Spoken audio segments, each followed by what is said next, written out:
This is the Dollemore Daily, and I'm Jesse Dollemore.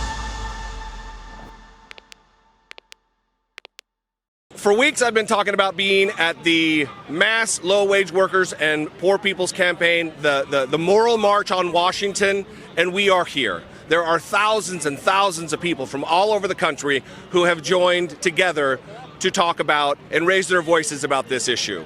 I talk about on the YouTube channel and our podcast, I Doubt It, all the time, that poverty is a public policy choice. It's not just some catchy slogan, it's absolutely fact. During the pandemic, when the stimulus checks went out and the child tax credit checks were going out, people talked about having reduced child poverty by 40%. If you do the math, if we're able to reduce it by 40, then we're able to reduce it by 50. And if we're able to reduce it by 50, we're able to eliminate it entirely. Poverty is a public policy choice. So some of these policy objectives that are talked about by the Poor People's Campaign, I would encourage you to go to their website and check it out. Get involved at whatever level that you can. And I'm going to do the super professional thing. I've got my teleprompter, otherwise known as an iPhone. And I'm going to read some of these policy objectives that are very achievable if indeed Congress decides behind me to do something, and then a mile down the road if a president were to have what it takes to sign it into law. Guarantee quality health care for all, regardless of any pre-existing conditions.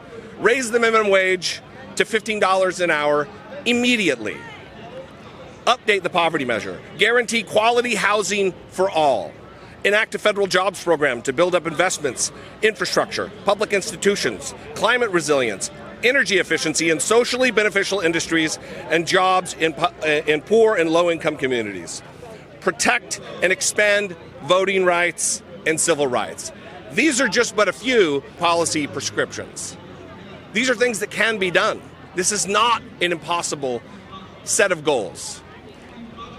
One of the problems that we face in the system that is set up in the United States is to try to box people out of power from the polls. We see invasive, anti-democratic attempts by the Republicans to diminish the number of polling stations all across the country. We see draconian voter suppression tactics in Texas, in Georgia, all over the country by Republicans. And this is in large part, one, to oppress people of color, but also people who are poor or working with poverty wages. If we can mobilize the 140 million people who are in those two groups, as it's been said many times, there are more of us than there are of them. There are a greater number of people who need the help than the people who run the show.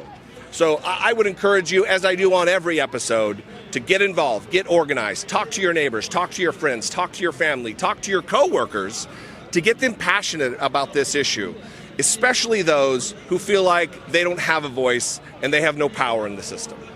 Anyway, today's going to be a great day. We're going to talk to a bunch of people. Stick around. I'm here with Noreen from Paterson, New Jersey. Did you take one of the buses down, Noreen? No, we actually drove down. Me and my daughter and I, we started out at 5 this morning to come down here and show our support. My daughter is actually a social worker. Oh, great. And she was able to get us down here, so I'm like, okay, let's go down, show our support, because without us, our voice is not heard. And I think it's time for equal rights once and for all. So do you have personal experience with being either a low-wage worker or living in poverty? Neither one. I actually came up in a very good family.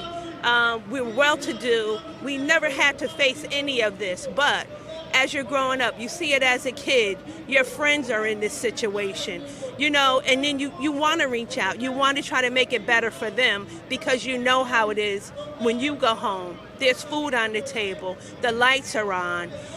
And for them, it's not that way. So it's important. Yeah, I come from the opposite situation. I grew up in poverty, very poor, and because of the way our system is in this country, it stigmatizes being poor, where you're embarrassed rather than sounding off about the problem. So I commend you, thank you, for coming out and showing your support and raising your voice for people who are not as lucky, not as fortunate to have grown up in the situation. But for us, the ones that were able to not have to live that, we should be out here Yes. fighting for them to make sure that they don't have to see what I didn't have to see. I don't want them to have to see it either. Yeah. We don't chalk up to luck enough the fact that the way you were raised is only based on a lucky circumstance, and someone else just doesn't have that luck. Exactly, and that's all it is. You know, some people are dealt a great hand, some are not. Yeah. So those who are not, we're here to support them. And those that can do more need to. What does the Bible say? Where much is given, much is required. And here we are. Thank you. I appreciate you very much. What's your name? Steven. Steven? Good to meet you. Bangor, Maine. Oh, you're from Maine. So you came all the way down. What brings you out? What motivated you to take time out of your weekend to come down and commune with these people about this issue? Yeah, so my family grew up in poverty. It's a really big thing for me. Me too. Yeah, I live with just my mom, and for a time, I live on my own now. And she has severe cerebral palsy, so she also lives with government stuff, things like that. And having to rely off that, and the government constantly cutting that money out for her and making it harder for us to get by. Having an event about poverty and things related to that situation, I come down and I know there's also other steps that has to be gone through, of course, but at least letting DC see that people like us exist, and we need change now. Yeah. That one of the facets of this movement is getting people politically involved, getting out to the polls, go to vote. A lot of people talk about the fact that in powerful governments like ours, there's no incentive to get people who are out of power into power, or at least exercise their political power. I don't want to challenge anybody, but I would challenge you to go back to Bangor, Maine, and get your family, your friends, your coworkers, the people you know passionate about this issue, because if there's 140 million people who are low-wage workers or living in poverty, if we were able to mobilize that 140 million people, shit would change. Yeah, of course. So go back and change the world. For sure. Yeah. Awesome. Thank you very much.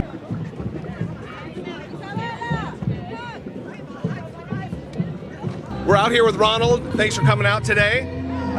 What brings you out? I'm sick and tired I'm just sick and tired of being sick and tired.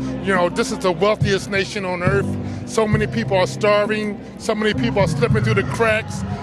There's no guaranteed survival for most folks. I was on unemployment for a year and a half. They stopped it for 6 months.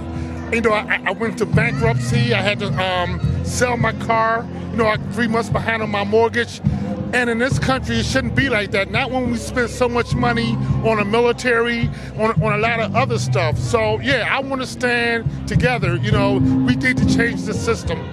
If you had a message for those people who feel like they don't have the energy or the time or the motivation to get involved in politics or to vote, what would your message be? Right. So, you got to come out. The system's not going to change. I know people feeling isolated, feeling alone. They don't know what to do. The solution is for us to come together. When we come together, things change. There's more of us than it is of them. So I encourage everyone to come out. It's insanity to think that if you keep doing the same thing, sitting on the couch every day, praying that things are going to change, and they don't, that's insanity. We got to do something different. Come on out. Yeah, I like that sentiment. There's more of us than there is of them. Thank you. Yeah, thank you. Appreciate you. Hi, my name is Gabby. I'm from Boston, Massachusetts. Did you take one of the buses down? Did you come down independently with a group? I took one of the buses down with a delegation from the Party for Socialism and Liberation in Boston. And what is your main couple of things that motivated you and impassioned you to come down? So, main things that motivated me are the 140 million people who are at or near poverty, and the rampant housing and healthcare crises that we're experiencing right now. I think it's extremely important that we stand in solidarity with each other and act collectively, and this is an important way to demonstrate that power. Are you politically involved in other areas of your life? Yeah, I would say I'm politically involved in every area of my life. You're speaking. That's my love language. That is my love language. So, have you had experience in your life, or are you experiencing now living in poverty, or in a situation where it's low wage? I am not currently, but many people around me are, and honestly, it's like a paycheck. It's one bad day away from being in poverty, honestly, so I can't say I'm too far off. Yeah, I mean, before the pandemic, and I'm sure it's worse now, it was said that 40% of Americans, if there was an unexpected $400 expense, it would wreck them. Right. They would have to go into debt to cover it. And I want to say thanks for coming out. It does take everybody raising their voices to convince the assholes behind the camera here at Congress to get something done. Right. They tell us that we'll only get what we're organized to take, and I think that's a really key message to keep in mind, is that they're not going to give us anything unless we demand it and we show up and make sure that they, do what we take what we need. And yeah, I know. If I got hit with some crazy $400 charge, I have no savings. Yeah. So I don't have any backups. So say that one more time. We only get what we're organized to take. That's right. We only get what we're organized to take. So the speeches continue. People continue to roll in. We've talked to a number of different people from all over the country who have taken buses from their individual states or grouped together in carpools and came. I would encourage you to go to poorpeoplescampaign.org and get involved in this. This is a movement for everybody. This isn't just for people of means or people who are poor or living in poverty or earning low wages. This is for everyone. We need to mobilize together. I talk about activism, I talk about organization on the channel all the time, and it is because it is vitally important. If 140 million people can band together to flex their political power, things will change. Our leaders will have no other choice but to make change for the people who need it the most. So go to the website, check it out. Thanks for joining me today. I appreciate you guys so much. I'd love to hear your opinions about this. You can call, leave me a voicemail, 714-576-4054. Of course, you can email me daily at dollemore.com. Follow me on social media. I'm at Dollemore on Twitter, on Instagram, on TikTok even. And if you want to support my work, help produce my content, you can click the join button below this video, become a channel member for $1.99 a month, or you can go over to patreon.com/IDoubtItPodcast. And as I end every single video, be genuine, take care of one another.